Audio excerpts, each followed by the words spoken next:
Welcome back to The Line. We just heard from correspondent Gwyneth Dolan about the unusual step the Senate took to recall a bill it had already passed and sent on to the House. That would be Senate Bill 430. That would have waived a 20-year time limit on the state's lease of 2 buildings here in Albuquerque before revelations of political contributions to Governor Martinez by the property's owners caused the bill to be pulled. Now, whether or not the bill was an attempt at pay-to-play politics or an honest mistake based on initially incomplete information, the damage to trust has been done. Now, Daniel, looking ahead, what changes, you guys got to do this backwards. What changes need to be made after we just watched this interview to make sure this doesn't happen again? I mean, it seemed pretty easy to kind of suss that out, but something got missed here. What happened here? Well, I don't know what got missed. I mean, it's easy to find out who donates. It depends on how it was donated, right? If you say it's ABC Company and you didn't look up the people who own the company's names, for example, and they made the contributions personally, it could be missed. If you looked them up by name and they didn't list the company they own, they made it under a company. And it's hard on real estate deals. It's hard to track a lot of this stuff down because lots of times there's 50 LLCs that one person owns, right? This is an LLC, its own business, that is its own business. I think the bigger conversation is, this doesn't strike me as a pay-to-play type deal. Okay. We have a facility that is woefully inadequate for the needs that it has. Right. The state has $0. It's going to take tens of millions of dollars to go build a new facility. And you found a landlord that said, listen, I'm willing to put the money in. I'm willing to front the millions of dollars it's going to take to remodel, give you the space you need. I just need to know that I can recap my investment. And so I want you to sign the lease. And I think who's going to lose in the end of this is going to be the kids, because the reality is they're still going to be stuck in that same facility on a dangerous street corner without the needed facilities to take care of these kids. Right. I mean, at the end of the day, when you talk about $20,000 worth of donations, I think this whole hullabaloo about, and the reporters love to make it about, I think the governor got $20,000 and this is what she did. I think it had more to do with CYFD. I find it interesting that there wasn't this kind of scrutiny when we got the pit rules passed in New Mexico and the governor's largest donor was able to be the only guy that could accept the waste. The tilapia bill that went through, that the governor's largest donor was going to get the money out of that stuff. That stuff all seems to, when it was happening, all kind of seemed to be under the radar. But this jumps out, and I think, if you want to point at corruption, I think there's far greater opportunities if you look to find it than saying this is the way. Something about buildings, Merritt Allen, in the state of New Mexico. Something about physical buildings that makes people do crazy things. What Dan just laid out seems reasonable, right?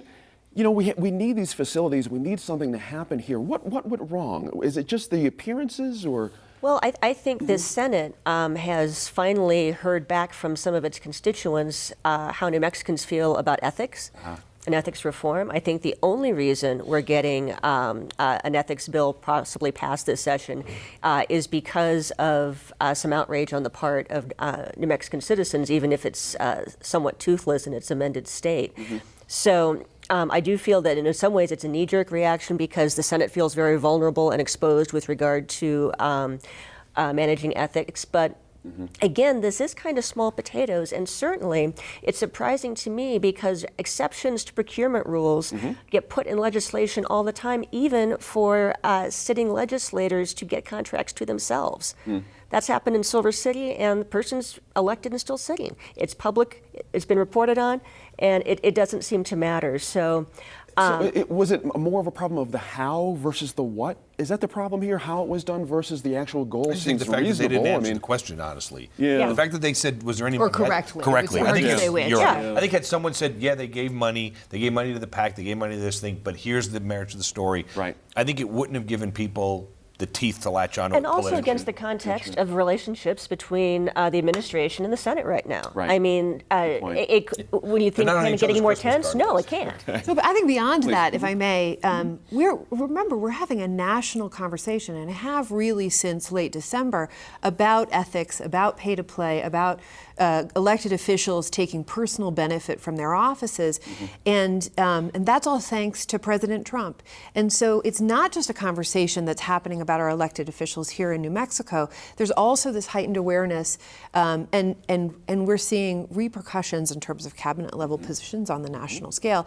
And so even if, and I tend to agree with Dan that this was a relatively small amount of money, it could have been handled differently and it would have gone through.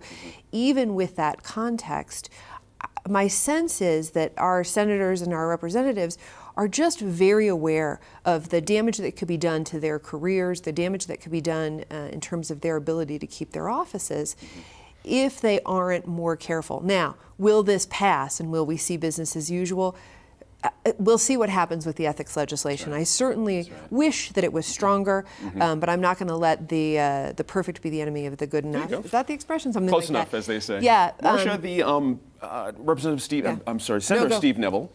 Of course, we've somehow avoided talking about him. In the interview we all just watched with Gwyneth, it seemed clear he was asking the right questions from the very beginning. He just wasn't getting the right answers.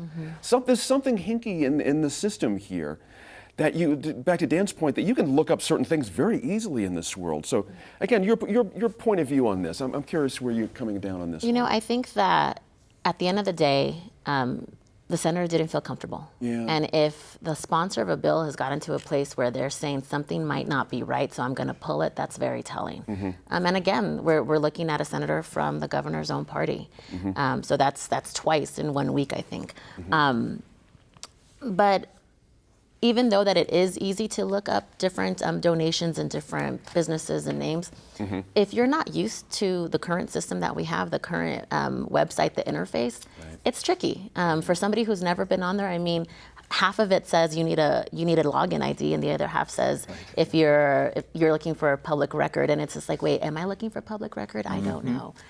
So I'm not the only we one. do need to clean that up. And also, you know, like the senator said, they don't expect to not be given the right information, especially from cabinet level management or cabinet level personnel. So Especially for people that have all the staff, right? You're showing up for 30, 60 days. And who should It's know you how and to a look this stuff right, up. it's you and a volunteer, right, or a part-time person, and they say, we want you to carry this bill. You assume and you take people at face value that if you come to me with a bill, you've, especially with the Phil Griego stuff and all that stuff, that these are things that you vetted prior to cutting the deal, which is why I believe, it's going to sound crazy to say this, which is why I believe there's really no fire with the smoke, because I think this became too obvious too quick that if someone was trying to pull the wool over someone's eyes, it wasn't going to happen. I just think it was a comedy of errors. I think it was an example of, you know, the secretary saying, I'm tasking someone with it, someone running a quick Google search, not happening, hey, we're good to I can see go, it. and away we see it. go, and Yeah. the poor senator's left standing there going, I can tell you there was numerous times, you will appreciate this, numerous times that I would introduce a piece of legislation and, you know, you'd sign your name, drop it, you get to the first committee and there'd be someone like this person that actually read it that would go, well, on page 38 it says this, and you'd look Did at the you bill, notice? you look at the guy who drafted it and goes, does it really say that? I didn't know it said that, sorry, I okay. think an important point, though, to what Sophie said, if you look at the national debate, one of the elements of that is, do mainstream media matter? And I do think the reaction of the Senate is very much, no one wants Larry Barker or Chris Ramirez in their office.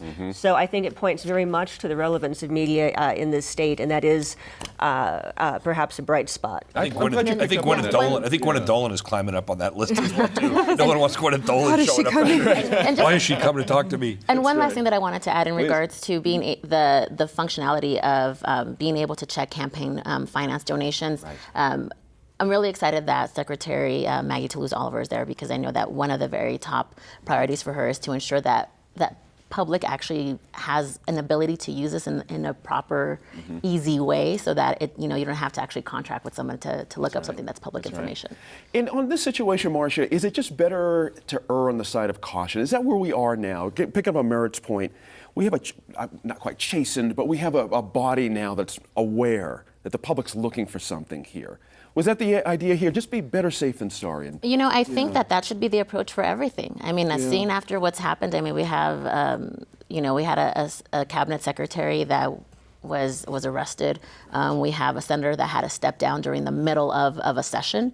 Why not be better safe than sorry? Why not ensure that nothing can possibly go wrong? Because we're dealing with taxpayer dollars. We're dealing. I mean, if it was anything different, we might be looking at it in a different way. And we had a former governor that was investigated for pay to play. I mean, it's not. This stuff has not gone unscathed. We used to tell, and if whatever happens.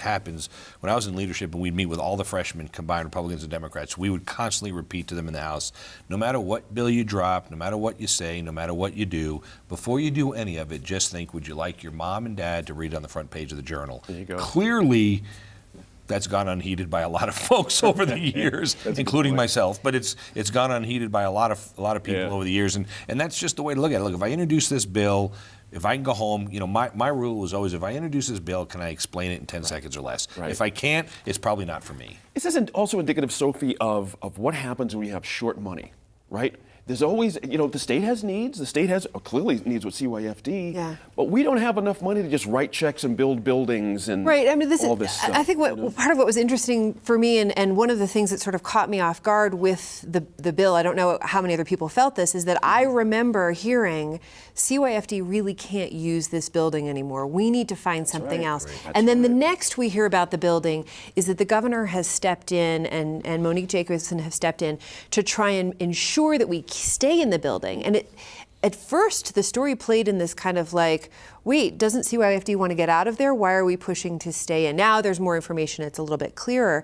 But I think, yes, we are having to make these short-term and in some cases counterintuitive decisions about state money because we can't invest with the current revenue streams. We just can't go further. I just want to say to the earlier discussion, one of my favorite memes that's running through the internet right now is dance like your microwave is watching. Yes. This idea that transparency, for better or for worse, isn't just for our legislators anymore. Now we're worried about it in our own lives. That's right. Good point there. That's all the time we have. As we've already heard this hour, politics at the national and local level is tense right now. How are you reaching out to other people in your community right now? Get in touch with us here by visiting NewMexicoInFocus.org or find us on Facebook or Twitter.